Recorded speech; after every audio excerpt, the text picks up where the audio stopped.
Հայր, ինչ են կրքերը։ Ես կրքերը հասկանում եմ որպես հոգու ուժ։ Աստված չի տալիս թերություններ, այլ ուժ։ Բայց երբ ի բարին չենք օգտագործում այդ ուժերը, գալիս է չարը, շահագործում է և դրանք դառնում են կրքեր։ Եվ հետո տրտնջում ենք ու այդ ամենը կապում Աստծո հետ։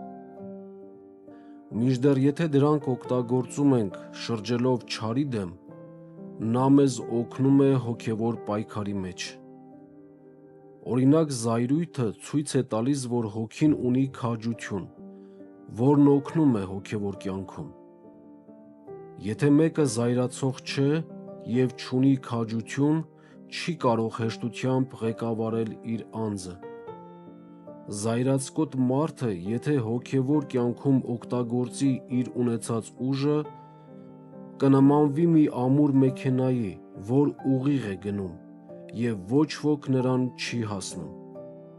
Բայց եթե չի օգտագործում և բարձիթողի վիճակի է մատնում իր անձը, նման է անհարթ ճանապարհով արագ սլացող մեքենայի, որը ճանապարհից անընդհատ դուրս է ընկնում։ Մարդը պետք է ճանաչի իր ուժերը և դրանք ուղղի դեպի բարին։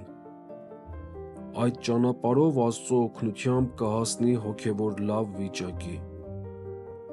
Օրինակ եսասիրությունը ուղղի չարի դեմ։ Շատախոսն իր լեզուն թող օգտագործի կատարելագործելու համար աղոթքը։ Ավելի լավ չէ, որ խոսի Քրիստոսի հետ և սրբանա, քան շատախոսի և մեղք գործի։ Այսինքն, համաձայն այն բանի, թե մարդն ինչպես կօգտագործի հոգու ուժերը, կարող է դառնալ լավ կամ վատ։